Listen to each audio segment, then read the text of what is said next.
Welcome to Tamil Cinewood. Allu Arjun Pushpa 2 திரைப்படத்துக்கு பிறகு அவருடைய 22வது திரைப்படத்தில் நடிக்க போறார். திரிவிக்ரம் இயக்கத்தில் பிக்கஸ்ட் ஹிஸ்டாரிக்கல் படமாக உருவாகிற இந்த படத்தோடைய ப்ரீ ப்ரொடக்ஷன் ஒர்க் தற்போது நடந்துட்டு இருக்கிறதாவும், அடுத்த வருடம் தொடக்கத்தில் பிக்கஸ்ட் பேன் இந்தியன் படமா இந்த படத்தோட ஷூட்டிங்கை படக்குழு தொடங்க போறதா தகவல் தற்போது வெளியாயிருக்கு. இன்னைக்கு எஜே சூர்யா அவர்களுடைய பிறந்தநாள். இதனால நானி எஜே சூர்யா நடிப்பில் உருவாகிற சூர்யா சாட்டர்டே திரைப்படத்தோடைய மிரட்டலான டீசரை படக்குழு வெளியிட்டிருக்காங்க. இந்த திரைப்படத்தில் நானி ஹீரோவாகவும் எஸ்ஜே சூர்யா வில்லனா நடிக்கிறாங்க. பிரியங்கா மோகன் நானிக்கு பேரா நடிக்கிறாங்க. இந்த படம் ஆகஸ்ட் 29ஆம் தேதி பிக்கஸ்ட் பேன் இந்தியன் படமா வெளியாக போகுது. இன்னைக்கு நடிகர் ஜெயம் ரவி அவர்களுடைய பிரதர்ஸ் திரைப்படத்தோடைய மிரட்டலான ஃபர்ஸ்ட் சிங்கிளை படக்குழு வெளியிட்டிருக்காங்க. ஹாரி ஜெயராஜ் இசையமைப்பில் உருவாயிருக்க இந்த ஃபர்ஸ்ட் சிங்கிள் ஒரு வைப் பாட்டா தற்போது வெளியாகி தற்போது வைரல் ஆயிட்டு இருக்கு. இந்த படம் எம் ராஜேஷ் இயக்கத்தில் ஜெயம் ரவி பிரியங்கா மோகன் நடிக்கிறாங்க. இந்த படம் ஆகஸ்ட் 15ஆம் தேதி தியேட்டர் ரிலீஸ் ஆக போகுது. இந்த படம் கூடிய சீக்கிரமா தியேட்டர் ரிலீஸ் ஆக போகுது. நடிகை கீர்த்தி சுரேஷ் அவர்களுடைய ரகு தாத்தா திரைப்படத்துடைய ஆடியோ லான்ச் இன்னைக்கு சென்னையில் ரொம்ப கிராண்டா நடந்திருக்கு.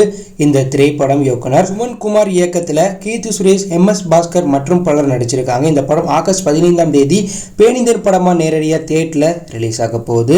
எஜே சூர்யா அவர்களுடைய பிறந்தநாள் ஸ்பெஷலா விக்ரம் எஜே சூர்யா நடிப்பில் உருவாகிற வீரா சூரா தீரா திரைப்படத்தோடைய எஜே சூர்யா போஸ்டர் வெளியிட்டிருக்காங்க. இந்த படத்தில் எஜே சூர்யா போலீஸ் அதிகாரியா நடிக்கிறார். மேலும் எஜே சூர்யா ராயன் திரைப்படத்தோடைய இன்டர்வியூவின் போது ராயன் திரைப்படம் மகாபாரதம் ராமாயணத்தை கலந்த ஒரு சூப்பரான படமாக உருவாயிருக்கிறதாவும், இந்த படத்தில் எல்லாருக்கும் சூப்பரான கேரக்டரை தனுஷ் அவர்கள் கொடுத்திருக்கிறதா சொல்லியிருக்கார். மேலும் தனுஷ் அவர்கள் இயக்கிட்டு இருக்க நிலவுக்கு என்மேல் என்னடி கோபம் திரைப்படமும் பிரேமலு திரைப்படம் போல ஒரு சூப்பரான படமா உருவாயிட்டு இருக்கிறதா எஜே சூர்யா அந்த இன்டர்வியூல சொல்லியிருக்கார். இதனால ராயன் மற்றும் தனுஷ் அவர்களுடைய நிலவுக்கு என்மேல் என்னடி கோபம் திரைப்படத்திற்கான எதிர்பார்ப்பு ஏற்றிருக்கு.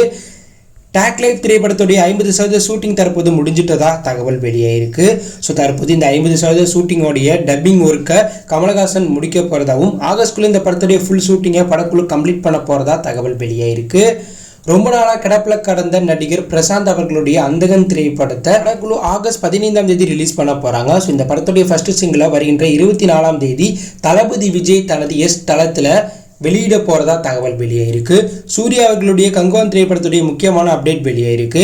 ஸோ கங்குவான் திரைப்படத்தோடைய கதை எப்படி இருக்குன்னா 30% ப்ரெசன்ட் 70% ஹிஸ்டாரிக்கல் போர்ஷனை மையமாக கொண்டு உருவாகிறதா சொல்கிறாங்க. மேலும் நேற்று கங்குவான் திரைப்படத்துடைய ஃபர்ஸ்ட் சிங்கிள் ப்ரொமோவை வெளியிட்டிருக்காங்க. இந்த ப்ரொமோ வேறு லெவலில் படக்குழு பார்த்தீங்கன்னா எடிட் பண்ணி வெளியிட்டிருக்காங்க. இந்த ப்ரொமோ வீடியோ இணையத்தில் செம வைரல் ஆகிட்டு இருக்கு. நடிகர் அஜித் அவர்களுடைய விடாமுயற்சி திரைப்படத்துடைய 3வது லுக் நேத்தி வெளியேறி வைரல் ஆகிட்டு இருக்கு. இந்த நிலையில் அஜித் அவர்களுடைய மேனேஜரான சுரேஷ் அவர்கள் இந்த படம் குறித்து ஒரு சில முக்கிய அப்டேட் சொல்லியிருக்கார். இந்த படத்தில் அஜித்தோடைய ஒய்ஃபாக நடிக்கிறதாகவும், அஜித் அவர்களுடைய ஃப்ளாஷ்பேக் காட்சியில் அஜித் அவர்கள் யங் தோற்றத்தில் நடிக்கிறதாகவும், அதுதான் 3வது லுக்காக படக்குழு வெளியிட்டிருக்கிறதா சொல்லியிருக்கார். மேலும் ஜூலை 23ஆம் தேதிக்குள்ளே அதர்பைஜான் ஷூட்டிங்கை முடிச்சுட்டு இறுதியாக ஹைதராபாத்தில் இந்த படத்துடைய ஃபைனல் ஷூட்டிங்கை படக்குழு எடுக்க போகிறதா அவர் அந்த இன்டர்வியூவில் சொல்லியிருக்கார். தளபதி விஜய் அவர்களுடைய கோ திரைப்படத்துடைய 3வது சிங்கிளை ஆகஸ்ட் முதல் வாரம் படக்குழு வெளியிட போகிறதாகவும், இந்த 3வது சிங்கிளில் திர்ஷா, தளபதி விஜய், ஸ்னேகாலாம் ஆடி இருக்கிறதா தகவல் வெளியாயிருக்கு. ஸோ கூடிய சீக்கிரமாக கோ திரைப்படத்துடைய 3வது சிங்கிள் அப்டேட்டை படக்குழு ரிவீல் பண்ண போகிறாங்க. ஸோ இந்த வீடியோவில் நீங்கள் எந்த படத்துக்கு ரொம்ப வெயிட் பண்ணுறீங்க அப்படிங்கிற கருத்தை கமெண்ட் பண்ணுங்கள். இதில் பிடித்திருந்தால் லைக் பண்ணுங்கள், ஷேர் பண்ணுங்கள், கமெண்ட் பண்ணுங்கள். தேங்க்யூ ஃபார் வாட்சிங்.